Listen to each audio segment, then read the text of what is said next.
Our next guest is ready to go, and we're excited because this is the first time we've had a chance to meet him. Yeah. Ladies and gentlemen, please welcome from your Philadelphia Phillies, Mr. Brandon Marsh. Yeah. To the show. How you doing, Brandon? Oh man, we're having a great time. The sun's out. I know. It's not too cold. We're gonna have ourselves a day today. Yeah, we did a few years ago. We came here. It was our first year broadcasting from spring training, and it was like 42 degrees out here.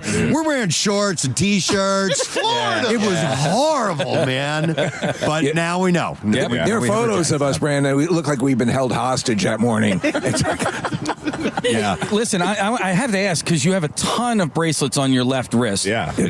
Charity bracelets. Charity bracelets. Do you have to take them off when you're playing, or does that not mentally play with you at all? No, so I don't need. They're like a part of my body now. I've worn them for so long, since like high school, middle of high school. So, but no, yeah, every one of them has their own meaning. I just take it off. I take them off before the pregame shower, put the pregame tape on, and put them back on. Okay, so. Brandon, I had some that actually like wore off and like broke apart, but they're pretty resilient. You can shower and keep them on. They're made of rubber, so they're meant to be worn all the time. They're gonna snap eventually. But we got backups. There you go. I can't remember, and I apologize for asking you this question, but do you throw right or left? Right. Okay, right. I thought so. So that doesn't necessarily play. I'm a weirdo. I bat lefty, throw righty. Hey, me too. Yeah, you're like my brothers. Both of my brothers. By the way, I'm Nick. This is Casey. That's Preston, Kathy, Steve. Yep. And Marissa's right over there. So this is our first time meeting you. Yeah, Brandon came walking up while we were doing the beat file. So, but listen, man, it was so great to get to know you just from as a player on the team. Last season was so exciting. We were just talking to Reese, and I'm more, Nick and Casey are lifelong diehard, every single game all season long. I'm a little bit more of a casual fan. Last season was the most fun I've had watching baseball since I was a kid. It was just a blast, and watching you guys have fun. This is what I kept saying to everybody. Watching the expressions on like your face and the things you guys were going through was just a blast, man. Yeah, that was some of the best moments like on a baseball field in my entire life, and I'm sure I can speak for the guys in the locker room as well. That October run we had was it's really, there's not many words that can describe it. It still leaves us speechless at times. But yeah, it was super electric. The city of Philly was booming. Yeah, that was so much fun, and we're looking forward to trying to run that thing back. So. And I have to admit, initially I judged you a little bit. I thought you had the greasiest hair I've ever seen in my life. But then we found out there was a story behind it. It's clean. It smells good right now. What do you use? I mean, that had to be the most Googled thing. One of them. I know. I looked it up immediately. I'm like, what is going on with this guy's hair? Yeah, I know. My mother hates it. Yeah, it looks terrible out there, and I see pictures, and I'm like, yeah, it does look kind of but it keeps it out of my face. I just dump it with water, and that's how we find our edge out there, man. Well, so I want to ask, because you were a mid-season acquisition last year, and so how long did it take for you to click with the locker room? Well, to be honest, I was super nervous. It was like the first day of school again. I was super nervous. I tried to wear my best clothes over to Philly. Did Mike Trout give you any? Because I mean, he's a lifelong resident of the area, and I'm sure he's a Phil's fan when he's not playing against them. No, I mean he just told me to go out there and go have fun, man. They're in a pennant race over there, and he was like, you deserve this. Go have fun, Marshy. We're gonna be pulling for you, and I'll be pulling for them too. So it's a good relationship I have with those guys over there in Anaheim still. But yeah, Trout, I mean, you were a little nervous coming in here. Super nervous, just because I didn't know many of the guys. I knew Bohm and I knew Moniak, but Moniak went over to Anaheim for center guard, so I really only knew Alec but Schwarber, and I remember Schwarber and Castellanos and Harper. Just the first day I was there, just taking me in, telling me that you're here for a reason, and we're going to need you to do this thing. So my friend jump on and get with it quick. My friend Matt is a lifelong Red Sox fan, but roots for the Phils as well. And he said at the beginning of last season, you guys as Phillies fans are going to love Kyle Schwarber. What he brings to the locker room, he's just a great personality. And we did. I mean, we loved him. He hit a ton of home runs. He's awesome. He was really fun to root for. But as a teammate, Schwarbs has just got to be one of those guys who he kind of leads by example. Is he vocal in the locker room as well? Yeah. I would say like him and Reese are like the spokesman of the team for sure. Schwarber leads by example on, off the field, with his actions, with his words, everything. You know, he's you want to win. You want 12 on your team. He's sneaky fast too, by the way. Yeah. I just see him barreling around the bases. I'm like, that dude is way too big to be moving like that. Free tacos because of Schwarber. That's true. That's true. But yeah, Kyle is phenomenal. He's one of my favorite, and I know I have a small sample size, but for my entire life, he's one of my favorite teammates that I've ever shared the field with, and yeah, he's awesome. Takes the pressure off of us. Brandon, you don't sound like you're from Georgia, man. I'm not really a country boy, you know. Yeah, how did that happen? I don't know. I grew up in a little north of Atlanta. Okay. We call it the North Side. The North Side? Yeah.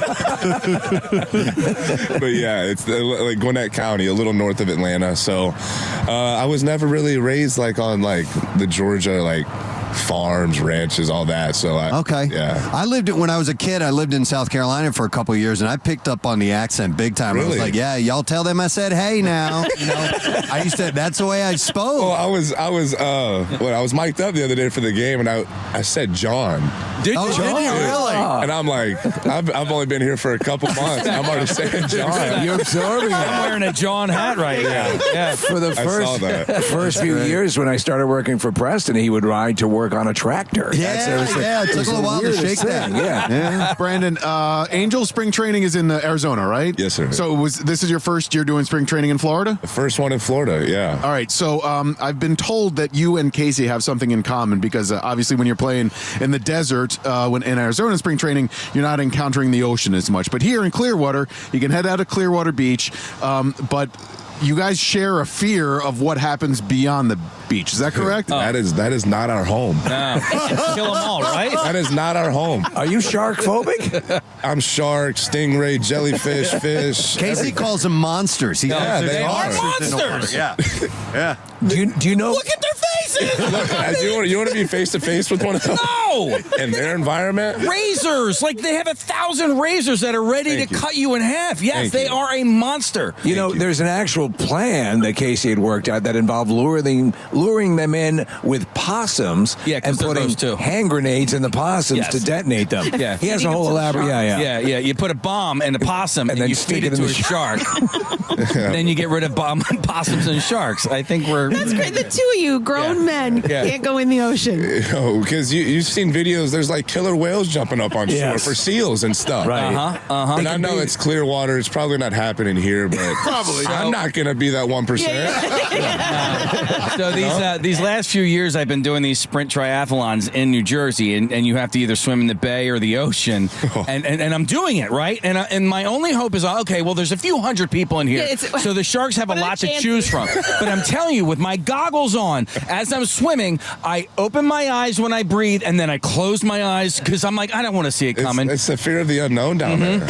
And I just, like, my fear is that my eyes are going to be open under, like, with the goggles, and I'm just going to see a giant mouth come up and eat my head off. And I'm like, I'd rather just not see it coming. Yeah, it's like those videos you see. I don't know if y'all have the same feed I do, but I go on Instagram or something and you get the reels. Oh, yeah. You get people jumping off a cliff, and then the camera, like, focuses once all the bubbles go away underwater, and there's a shark coming right in your face. I don't know why I get that. Because I'm not liking those photos. But you know what? If you're I don't know how the algorithm... If you watch it for a few seconds, the algorithm says, this guy loves shark attacks. Oh, damn algorithm. That's why I'm all puppies and actually...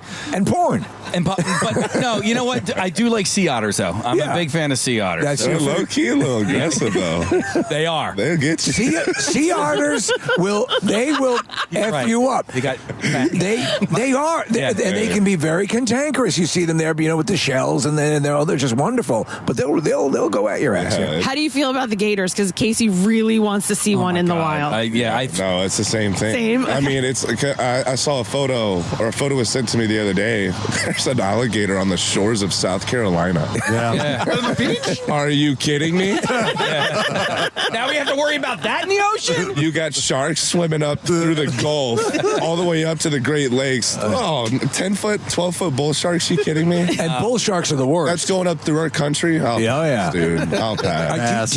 So my take on Australia is wonderful people, but there's so much there that can kill you. They have saltwater crocodiles that are enormous and are constantly killing people. Preston had a story about 150 of the snake eggs, brown snake eggs in somebody's front yard. They have funnel web spiders. They have what is the there's spiders there are crazy too.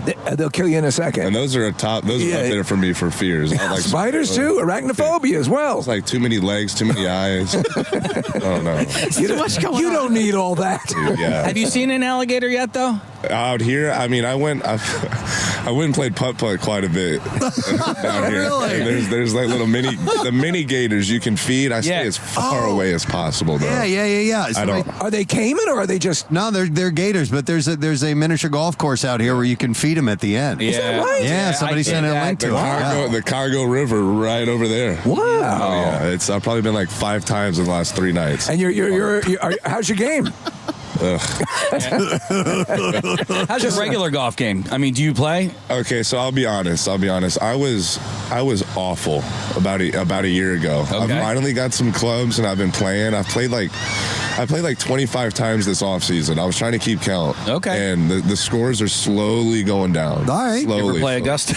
No. Preston plays a lot. Yeah, He's you should good. play with him. Oh no! If you play a lot, I probably shouldn't. Okay, but I love the aspect of it. I love going out there with the boys, having fun and swinging it. You know. Yeah, but it's a great day if I'm under 90. I've only done it like 4 times. All right, that's all right.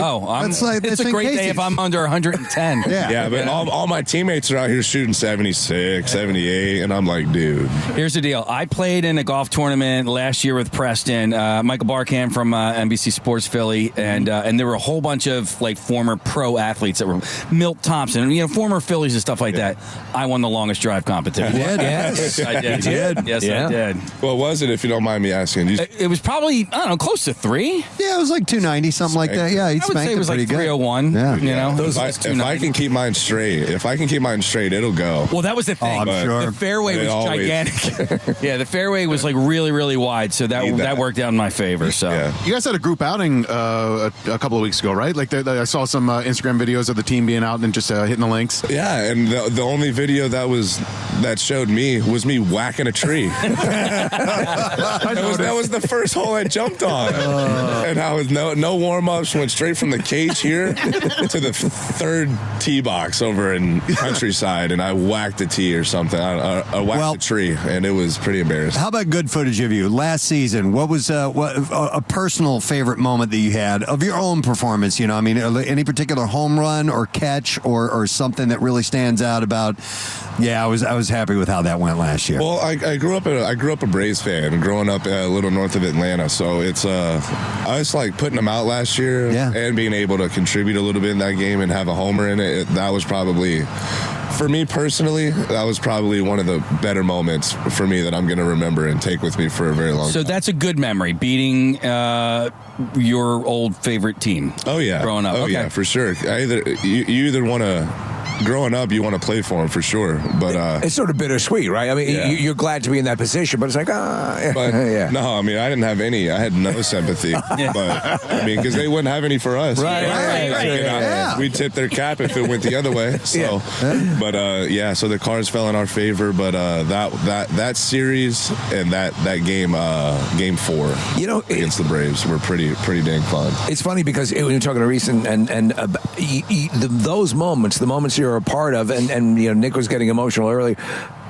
That will sit in the memories, the conversations. You're part of a sport that lends itself to that, where it becomes the fabric of so much of what makes people enjoy life. That's got to blow you away if you have the time to stop and think about that it becomes that important. Yeah, just the memories, the relationships you make, the time spent with these guys. I mean, you go through everything from the very top of the ups to the bottom of the lows together with all these guys, and everyone's away from their families for the most part, and it's a second family. They become your brothers, right? And it's that's those memories that we had last year, those are the things that we're going to remember and take with us forever. Yeah. And it gives me chills just thinking about it, like Us too. and you're still afraid of the Sharks too a little bit. So that won't change. Hey, Brandon, is it not lost on you that you came into a city that has a certain reputation in a good season? I mean, you came in, your introduction into the city was at a very, very good time. Yeah. Because it can go the other way with Philadelphia. The reputation that the town has for, supporting the team, but also saying, come on, get it together. Harsh critics. I love that, though. I personally love that because I have like a football mentality about a lot of things that I do. You played football, right? I did, yeah. Okay, I wasn't that good, but I like to play it. What position? I played wideout and corner. Okay, so they not a quarterback. No. With that cannon. No? Okay. No chance, man. But no, yeah, I love that. Just the whole city's behind you, and yeah, sometimes it could be tough. Yeah. Like when times aren't rolling our way, but that's part of it though, because when the times were good, it was only that much better than a lot of other places too. So it's like, there you go. Absolutely. Man, it was so good for us too, and just as a fan, and I'm a lifelong, but like it was a little unexpected, and then when it happened, the whole city embraced it. We didn't get a chance to ask Reese, so I'd love to ask you. I've not really seen Trey Turner play a lot. I'm really excited that he's on this team. Obviously, he's a world class talent. I'm excited too. We're all excited. Yeah. So what's your impression of Trey, and you got to know him a little bit over the last few weeks? Yeah, Trey's awesome. It's fun just watching him as a player go, his work ethic, his routine, everything, just how smooth he is. I mean, everyone sees how smooth he is on the bases, at short, and the box. So, I mean, and he's a dude as well in the locker room. He's going to be a leader of this squad, and I think he's going to fit in perfect with the boys. He loves to joke around and chirp and have a great time, but when it's time to get down into it, he's going to be the first one that steps up to the plate. So it's Trey Turner. We're super blessed to have a talent like that and just a personality like that in the locker room too. So it's going to be a lot of fun. We're gonna have some fun with seven. Listen, that's for sure. I'm trying to find the right phrase and words to say it, but you're doing great. Listen, I think we should be excited when you look at this lineup, right? Offensively speaking. I mean, when you have somebody like you batting 7, 8, or 9, I mean, that says a lot for how strong and deep this offensive lineup is. I appreciate that. Yeah. I appreciate that, man. Thank you. Yeah. I don't hear that too much. But no, Wait, the lineup. I got to go back to the hair real quick before. Yeah. I knew. Why don't you pull in a ponytail? Well, I do sometimes during BP. Okay. But or ponytail or a bun? Whatever. Why don't you pull it back? Why not a French braid? Why not Hasidic curls? Yeah. I don't even think I know how to spell French braid. Forget the braid. So. Forget the braid. I just because I've had long hair my entire life. When I work out or sweat or do anything active, it goes in a ponytail. What about when you play center field for the Phillies? Right, exactly. Well, that's what I'm trying to give him a tip. Maybe the ponytail will be good. But no, I'm the same way. Like if I'm like in the training room doing some like arm care, or if I'm working out or doing something, it's up. Right. It's getting out the way, because if it's gonna be bumping my chin or bumping my ears. Do you want to go get our hair done together this year? Because I'm in need of a cut, I think. Hey, sports clips right over there. Yeah. And then, hey, real quick. then it's over to the spin class. That tattoo's not. That's not a Ted Lasso thing, is it? No. This is for my family and I. It is? Yeah. Okay, that's It's great. for my family and I. Love it. My sister's got one too. Hers that's awesome. Love that. Yeah. Excellent. Well, listen, Brandon, great to meet you, man. Thanks for coming by. Thank you guys for having We're me. stoked for the season, and hopefully we'll be talking to you again soon. But we'll be watching today here at the game. Thank you guys for having me. Happy St. Patrick's Day, too. Hey, where's your green at? There's green. Right over there. Steve's representing. I get to pinch 5 people today. My toenails are grand. No lie. All right. Thank you guys. Brandon Marsh, guys, let's hear it for him. We're going to take a break. We're going to be back in a second live at Clearwater for spring training. Preston and Steve Show. Hang with us.